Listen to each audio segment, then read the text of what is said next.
So here's how to zip a file in Google Drive. We will start off in Google Drive. In your Google Drive, you need to go to the Saved from Chrome folder. Then, select a file from here and click on the Download button beside it. Once it has been downloaded, drag the file to your desktop. After that, right-click on the file and select Add to filename.rar. As you can see, you have now successfully created a zip file. Now, drag the zip file back to the folder in your drive. The zip file has now been uploaded in Google Drive. This way, you can zip any file and put it on Google Drive.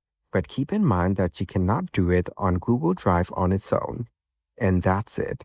Following these steps, you can easily zip a file in Google Drive.